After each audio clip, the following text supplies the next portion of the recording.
Salut à tous, j'espère que vous allez très bien. Alors, j'ai fait cette vidéo pour faire un retour sur certains cas concernant le halving, parce qu'il y a un moment donné, au début mois d'avril ou fin mois de mars, il y a des gens qui me contactent, coach, je ne voulais pas rater le halving, je voulais vraiment investir, quelqu'un qui me conseille.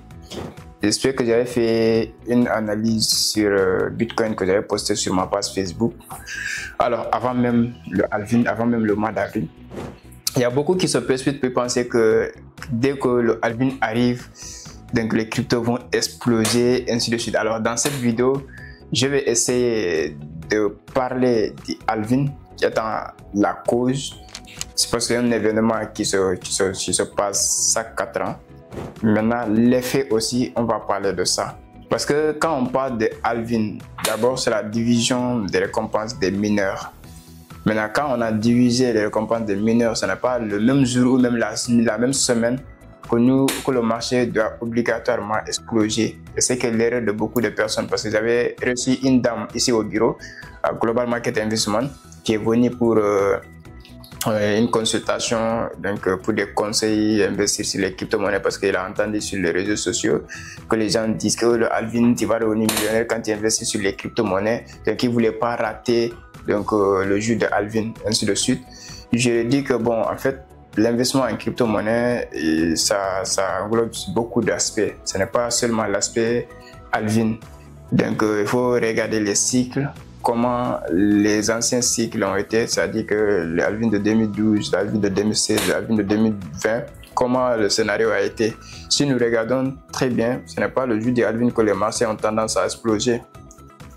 Mais si vous allez investir sur les crypto-monnaies, ne vous fiez pas, ne vous basez pas sur ce que les gens disent sur les réseaux sociaux et votre propre connaissance, votre expérience.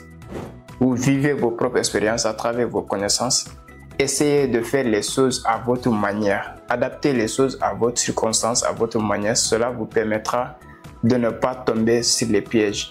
Alors, quand elle est venue, donc elle m'a parlé, donc elle a quand même 10 millions qui voulait investir sur les crypto-monnaies. Quelles cryptos je les conseille? Je dis que moi, je ne suis pas un conseil en investissement. Je suis quelqu'un qui vous partage ses expériences, sa connaissance. Mais conseiller quelqu'un à investir en tant que... Non, je ne fais pas ça. Je lui dis néanmoins, je préférais que tu apprends toi-même comment les choses marchent. Et comme ça, même au bull market, tu sauras quoi faire avec tes cryptos.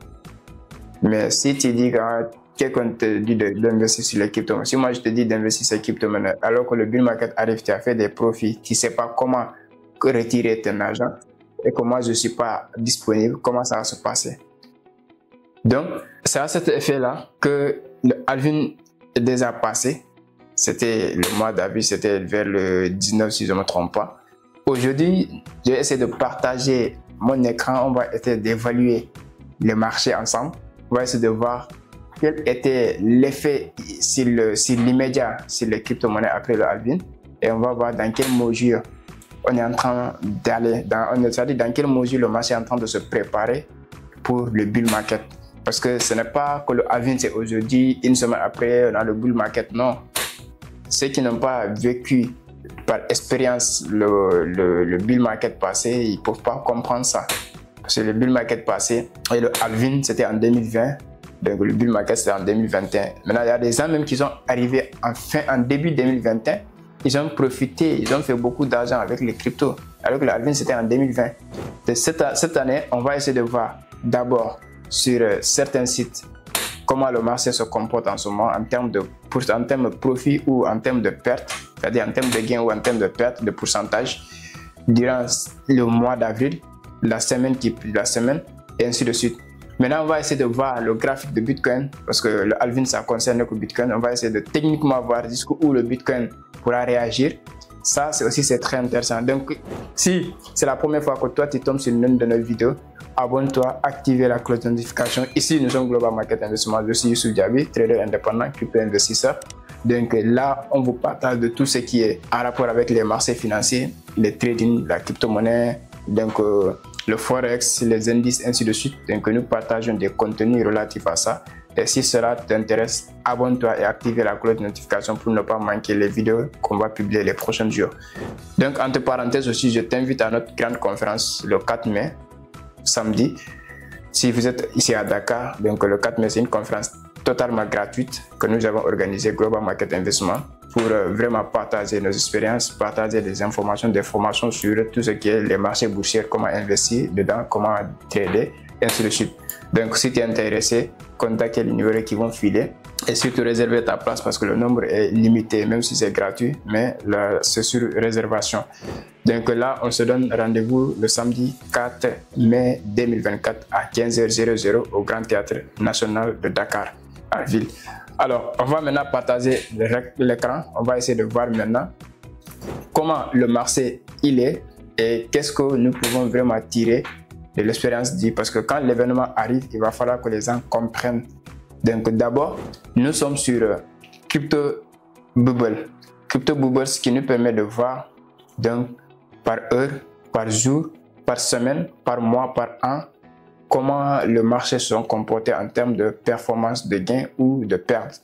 Donc si nous regardons ici, ça va nous donner les top 100 des crypto-monnaies qui sont ici. Le top 100 des crypto-monnaies de 1 à 100. Les top 100 des crypto-monnaies. Donc, on va prendre l'année d'abord. Si nous regardons l'année, donc nous sommes en profit déjà ceux qui ont acheté, par exemple, Bonk, il y a de cela 1 an, c'est-à-dire en avril 2023, ils ont fait déjà 3000% sur leur portefeuille. Imagine que tu as investi $1000, 3000% de $1000 sur ces crypto-monnaies, c'est de l'argent. Celui qui a acheté PEP, il y a de cela 1 an, tu as fait 500%. Celui qui a acheté Pendle, tu as fait 921%, celui qui a acheté Tao, tu as fait 70%, donc celui qui a acheté Solana, tu as fait 480%, celui qui a acheté FET, tu as fait 500%, donc voilà, Caspar, Run, et ainsi de suite. Donc ces cryptos, si vous les regardez, celui qui a acheté au moins quelques de ces cryptos-là, tu es en parfait profit. Maintenant, par contre, il y en a d'autres qui sont en rouge, comme Sandbox, comme la crypto EOS, la crypto CFX, ainsi de suite, qui sont Atom, qui sont en rouge depuis, il y a de ça, depuis 1 an. Yasmin, ils sont en gain. Donc, c'est pour cela que je dis aux gens que quand vous entrez en tant qu'investisseur, entrez avec des objectifs très précis en termes de performance, mais aussi soyez réaliste avec le capital auquel vous êtes entré sur le marché. Vous allez voir qu'il y a des gens qui vont entrer sur le marché avec un capital sans objectif de sortie. C'est-à-dire quoi? Si par exemple, AKT, j'ai investi sur AKT, par exemple, ça, il est là. Actuellement, le prix, il y a de cela 1 année, donc il était à 0,26, 23 $. Ça, on est si on est le 11 mai 2023, la valeur était à 0,23 centimes de dollars.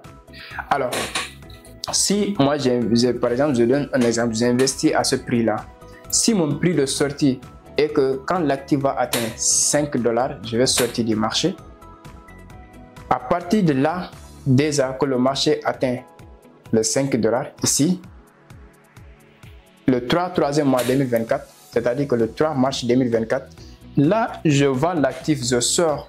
Je ne vais pas attendre le bull market parce que mon objectif est déjà atteint avant même le bull market. Je vends cet actif-là, je prends mes profits. Maintenant, quand je prends mon profit, je peux voir dans quelle mesure aussi je pourrais prendre, même si c'est 10% de ça, investir dans d'autres actifs encore qui n'ont pas encore bougé. Et voilà un peu comment ça marche. Supposons on prend le cas de Bonk. Ici, nous sommes le 10 mars, le 10 mai 2023. Bonk était à 6,0 après la virgule. 6,0 après la virgule. Aujourd'hui, il est à 4,0 après la virgule. Donc, il a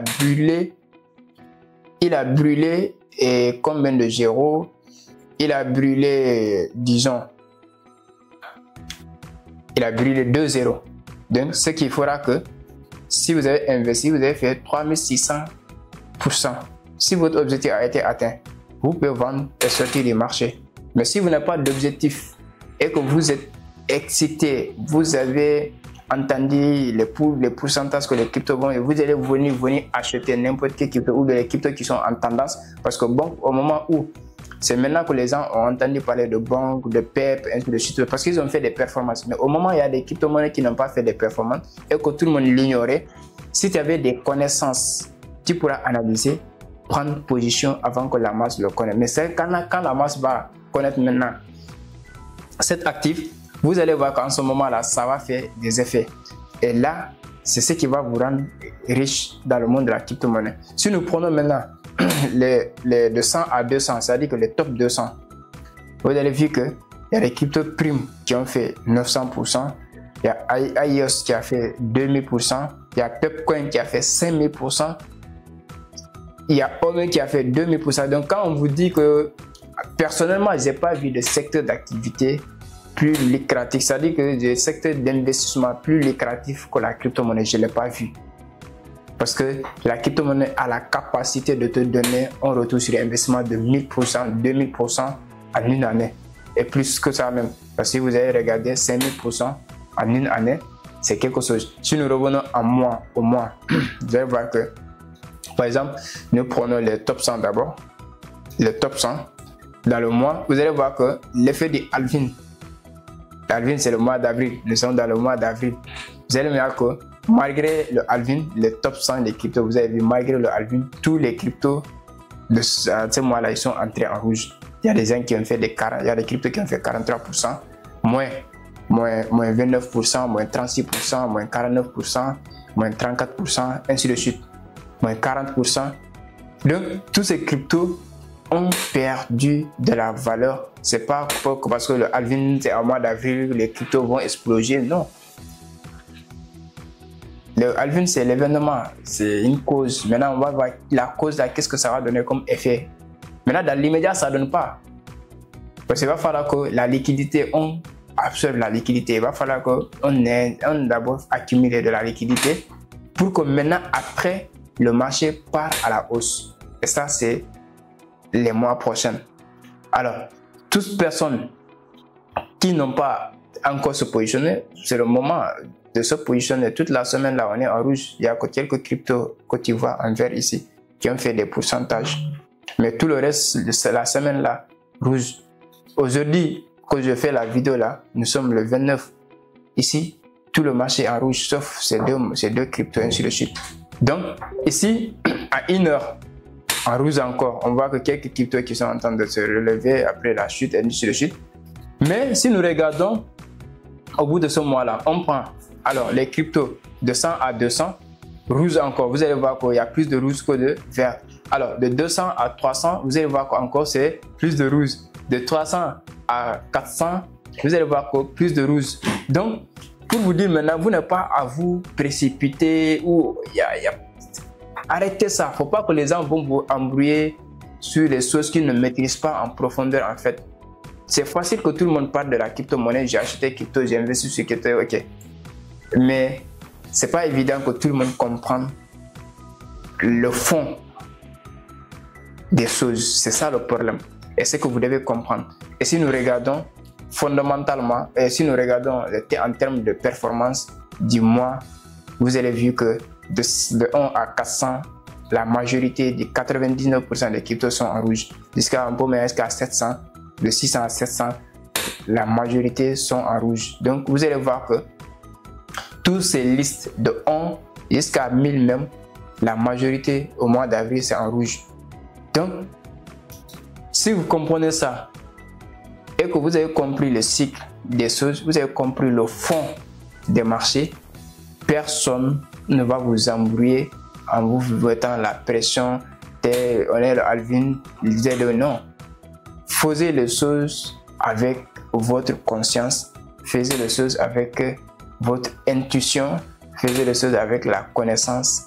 Et ça, vous allez partir à votre rythme et vous allez choisir le chemin le plus clair avec des objectifs les plus clairs. Alors, si nous quittons ici, on va aller maintenant dans le cas de l'analyse technique. Alors, supposons maintenant qu'on vient dans l'analyse technique. On va prendre le Bitcoin par exemple. Prenons le Bitcoin. Alors, j'avais fait l'analyse de Bitcoin il y a de cela 2 semaines comme ça, j'espère bien, avant même le halving. J'avais fait l'analyse en daily de Bitcoin. Alors, cette analyse de daily de Bitcoin, je l'ai fait ainsi parce qu'actuellement le prix est en train de ranger à ce niveau. Je me disais, ça même j'avais posté dans mon groupe Telegram. J'avais dit que est-ce que Bitcoin pourra retracer jusque là à 53 000 $, voire 52 800 jusqu'à 50 000 $, parce que ici on a une zone de base ici. Est-ce que Bitcoin pourra retracer jusque-là? On peut considérer ça comme des liquidités, bon, on peut le dire. Alors, si nous regardons de façon technique, on se dit comme ça, ok, ça, je traçais cette zone-là, bon, je pense pas qu'il pourra venir jusque-là, mais comme le marché va, on peut pas dire que forcément il va pas venir. Mais il y a une zone très probable que le marché puisse venir ici avant vraiment le vrai mouvement du marché. Alors, si nous regardons, ça c'est le côté technique. Observons bien en weekly. Prenons en weekly. Pour ceux qui ont compris vraiment l'aspect technique des marchés, observons en weekly. En weekly, nous avons quoi? En weekly, nous avons une impulsion, une zone de base qui s'est créée, ensuite une impulsion. Maintenant, si nous regardons de là à là, le marché a fait quoi? Rallye, base, rallye. Ce que dit, bon, dans le terme donc de l'analyse technique avec le SMD, j'espère que c'est SMD, si je ne me trompe pas. Donc ici, les zones de supply and demand jump. Donc, alors ici, on a un rallye, c'est-à-dire qu'une impulsion qui se fait successivement. Ça fait qu'on a quoi? On a ce qu'on appelle on a ici, on appelle ça le imbalance. Donc il y a FVG qu'on a ici, imbalance. Mais on voit la messe là qui est venue aussi, ça peut jouer le rôle de combler l'imbalance. Mais ici, quand on regarde une zone de base ici, ça veut dire que le marché a fait quoi? Le hidden base. Ici, on a une zone de base ici. Après, on a impulsion. Maintenant, on a quoi ici? De là à là, on a l'imbalance. D'habitude, je prends l'outil là pour vous faire montrer ça. On a l'imbalance qui est là, de là à là. Donc cette imbalance n'est pas comblée. Raison pour laquelle je me dis ok, le prix peut venir. Ça c'est techniquement, ce n'est pas dit que forcément le prix va venir. Hein. Ça c'est maintenant, comme l'analyse est basée sur les probabilités et tout. Maintenant, je considère cette zone là comme que le marché pourra venir toucher cette zone là avant de partir pour le grand mouvement. Alors si ici nous faisons allusion à ce événement ici par exemple. Ici, c'est en 2020. Donc, le marché a fait ses premières impulsions. On a fait quoi? Grand retracement avant le vrai mouvement qui se passe encore, qui allait aller cacher. Maintenant, cette année, étant donné que plus les années passent, plus les crypto-monnaies vont convaincre les gens, plus la médiatisation va aller de l'an, plus ça va attirer la masse. Maintenant, l'année dernière, ici, on est en quel mois? Ici, nous sommes au mois de... Ok, nous sommes au mois de juin 2021, dont le marché a fait retracement le mois de mai 2021, là jusque-là. Et là, ensuite, on est reparti pour casser le high précédent. Maintenant, sauf que cette année, on peut aller encore plus loin, c'est-à-dire qu'on peut casser ce high-là plus loin pour aller toucher les 100 000 $. Parce qu'il y a tellement de marketing maintenant, il y a des gens qui sont convaincus, il y a beaucoup d'investisseurs, les BlackRock qui ont fait les ETF et tout. Donc tout ça pourra attirer massivement des investisseurs à investir encore plus. Donc ici, l'année dernière, 2021, étant donné que le halving c'était en 2020, n'est-ce pas? Si nous regardons, on peut faire on va faire un peu le retour. Alors, ici on est en...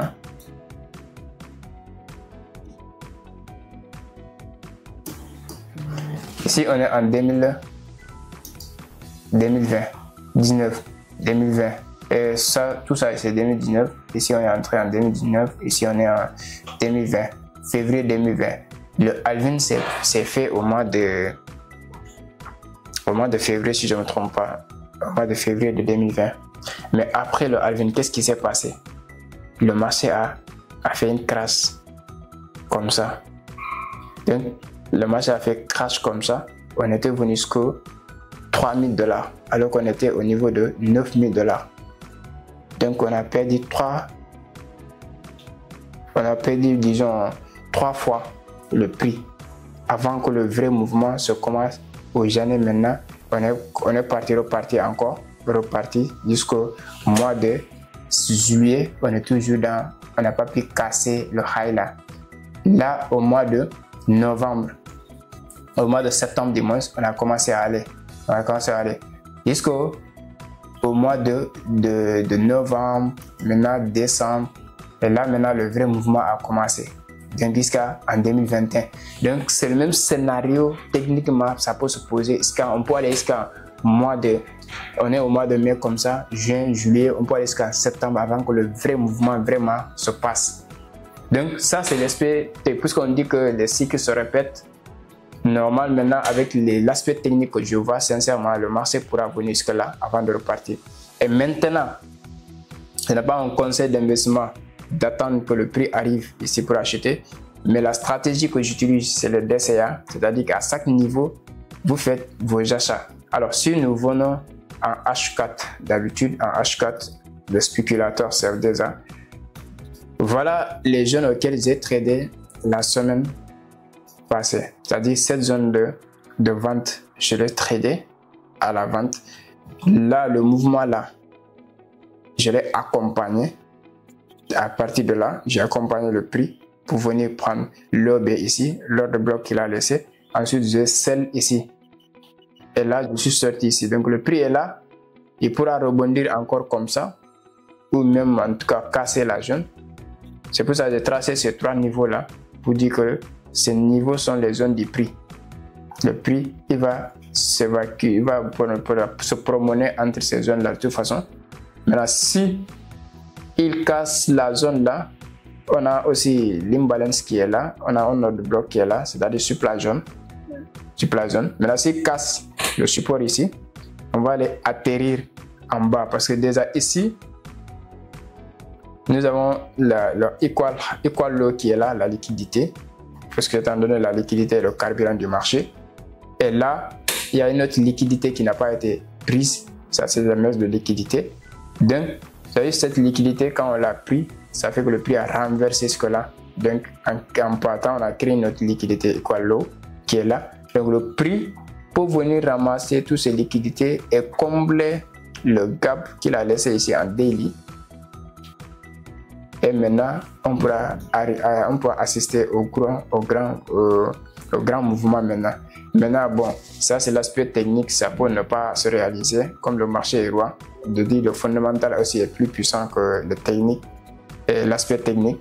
Donc il va falloir maintenant qu'on observe le prix, on observe les événements extérieurs et là maintenant ça qu'on se concentre, ça qu'on reste à sa disposition et ça qu'on reste à sa défensif. C'est toujours sur le marché, il faut être en position de défensif, il ne faut jamais être en position offensive, sinon tu vas te faire prendre par des balles perdues quoi. Donc voilà. Ce que je voulais vous partager pour que vous compreniez qu'en réalité, l'effet de halving ne se manifeste pas dans l'immédiat. Parce que ce n'est pas parce qu'il y a halving que le mois d'avril, là, le marché va exploser. Et ce qui est arrivé à beaucoup de personnes. Beaucoup investi au mois de mars pour dire que voilà, au mois d'avril, là, ils vont se faire des profits énormes. Non, ça ne se passe pas comme ça. Ceux qui ont investi en mois de mars, parce qu'ils ont investi avec un objectif de fin 2025 ou jusqu'à mi-2025. C'est ça l'objectif. Maintenant, ceux qui ont investi pour le halving là, vous êtes déçus, mais restez concentrés. Vous êtes déçus, mais restez concentrés. Je vous encourage quand même. Je vous encourage. Maintenant, c'est le bon moment aussi de renforcer, si vous avez les capacités, de renforcer vos positions. Ce que je voulais vous partager. Et si la vidéo t'a enseigné quelque chose, j'espère qu'un pouce bleu, ça c'est gratuit. Si tu likes, c'est cadeau de parmi, voilà. Laissez vos avis en commentaire aussi, votre expérience sur le marché des cryptos. Et surtout, donc, partagez autour de vous pour que voilà, les gens puissent comprendre réellement comment les choses se passent. Donc, quant à moi, on se dit à très bientôt.